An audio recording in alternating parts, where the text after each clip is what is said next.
Picture this: a port the size of a small city, thousands of shipping containers stacked so high they look like skyscrapers, cranes moving nonstop, loading cargo onto ships headed to every corner of the world, electric vehicles rolling off assembly lines faster than any country on Earth has ever managed, military jets screaming over a parade, and a crowd of 1 billion people watching on screens. From far away, China looks unstoppable.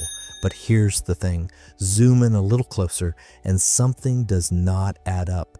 There are apartment buildings that nobody lives in, not because nobody wants them, because they were never finished. Families who spent every single dollar they had on a home that is still just concrete and rebar.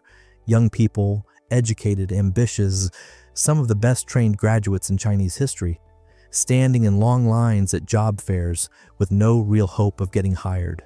And a word spreading quietly among young Chinese people: lying flat, as in, why even try? So which version of China is real, the dominant global superpower, or a country quietly cracking from the inside? Right now, the world is watching one of the most important questions of the 21st century play out in real time. Is China's rise starting to break down, or is what's happening just a speed bump on the way to the top? There is an ancient Chinese idea called the mandate of heaven. It says that rulers are given the right to lead, but that right is not permanent. It can be taken away when they stop delivering, when order breaks down, when the people stop believing. Emperors rose and fell under this idea for thousands of years. And right now, for the first time in decades, people are asking whether China's modern leaders are starting to lose that mandate. Here's where the story really starts. In 1978, China was one of the poorest countries on Earth. Most people had almost nothing.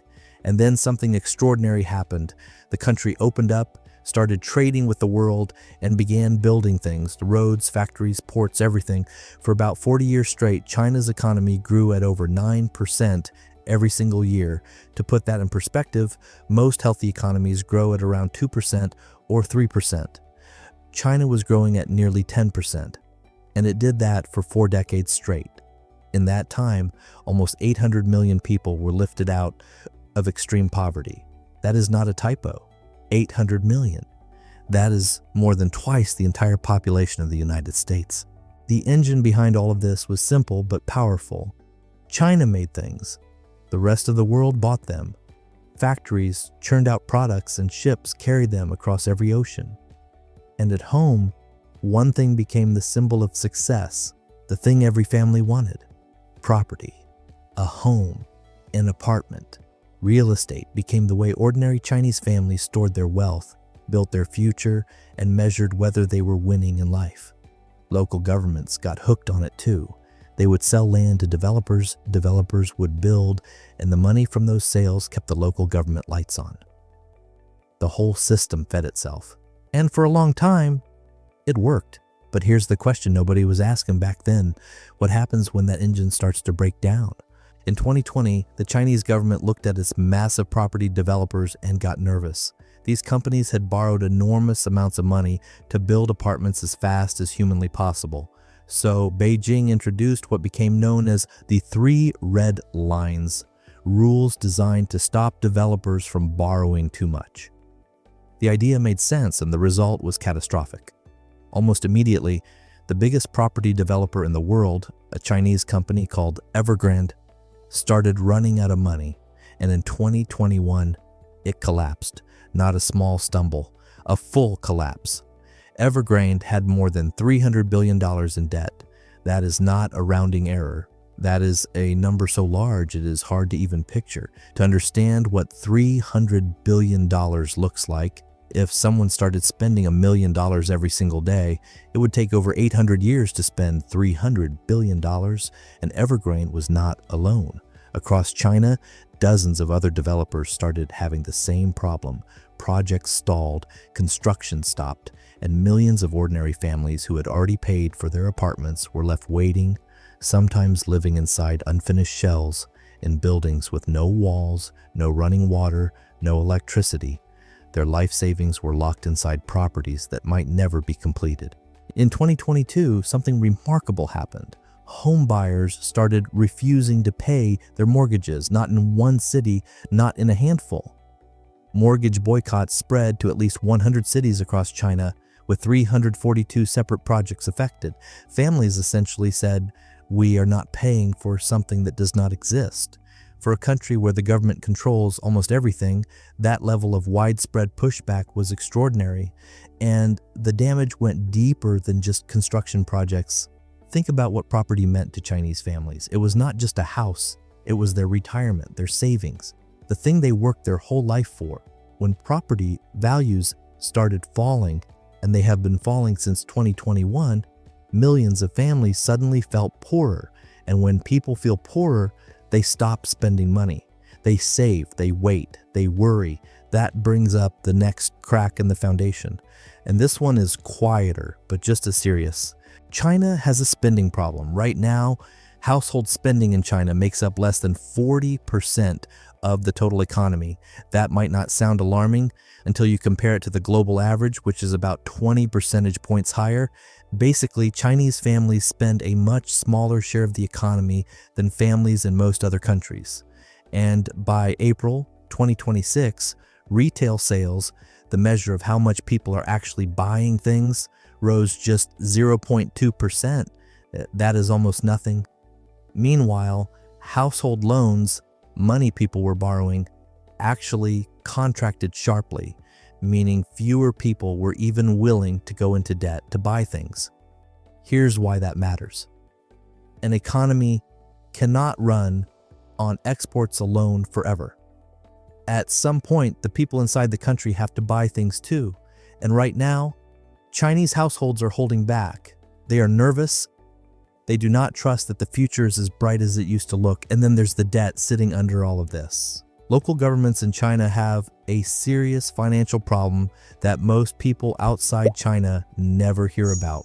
These governments got so dependent on land sales that when the property market dried up, their budgets collapsed.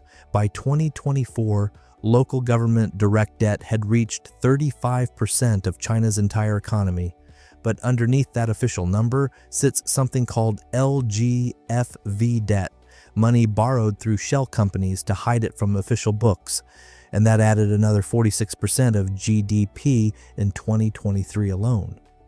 The IMF estimated that when everything is added up, China's total government debt may be around 117% of GDP in 2024 and could reach 162% by 2034 if nothing changes.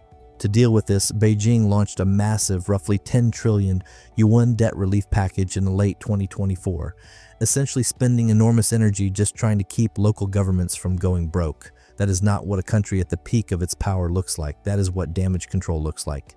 Now here's a question that changes the entire story. What is happening to the people? China has a demographics problem that has been building for decades, and it is now arriving all at once. In 2025, China recorded just 7.92 million births. At the same time, 11.31 million people died. The country is now shrinking. For the first time in modern Chinese history, more people are dying than being born. The over 60 population has reached 23% of the country. Nearly 1 in 4 people is a senior citizen, and young people are not getting married the way they used to. In the first quarter of 2026 alone, marriage registrations fell to 1.697 million, roughly half of what they were just 10 years ago in 2017. This is where the story stops being about economics and becomes something much bigger. A shrinking population means fewer workers. Fewer workers means slower growth. Fewer young people means fewer people to care for the elderly. Fewer people buying homes, fewer people starting families, fewer people to fuel the engine that powered China's rise for 40 years. And on top of all that, the young people who are alive right now, many of them cannot find jobs.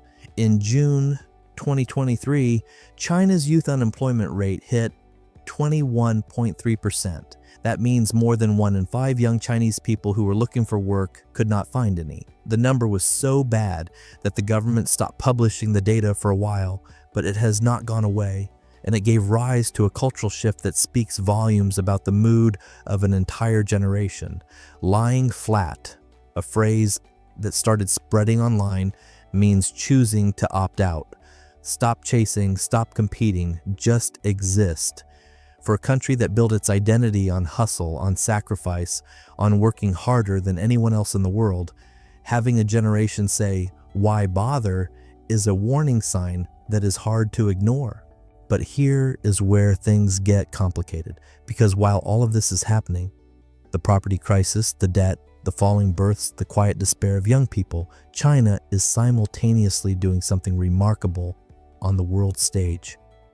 In 2025, China posted a record trade surplus of $1.189 trillion.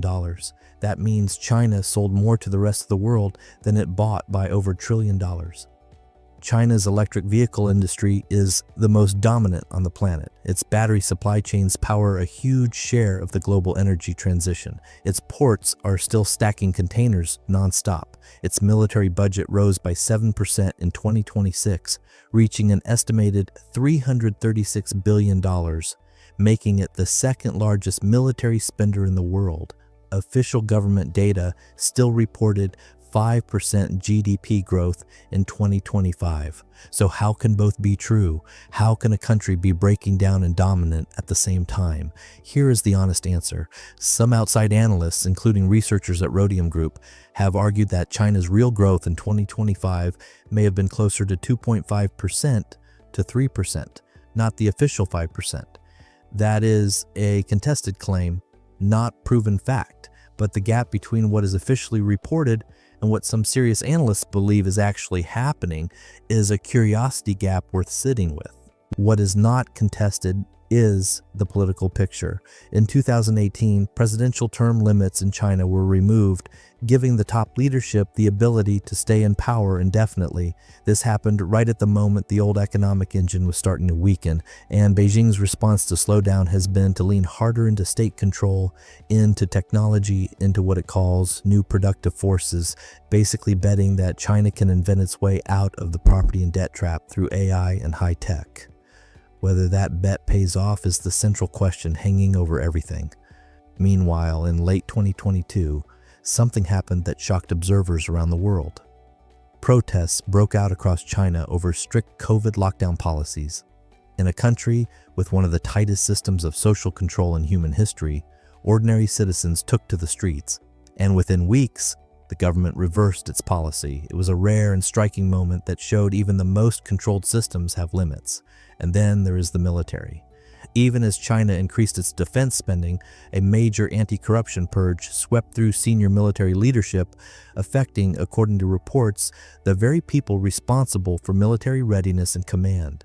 So at the same moment China is projecting strength, there are real questions about whether that strength is as solid as it looks from the outside.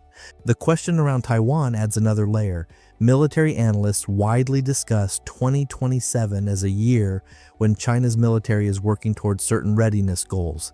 But as of March 2026, U.S. intelligence assessed that China was not planning an invasion in the near term. This is not a countdown to war. It is a pressure point that raises the stakes and makes everything more complicated. So here is the real question. The question this entire story has been building in toward. Is China going through a painful but manageable transition, moving from a property and debt economy to a technology and innovation economy?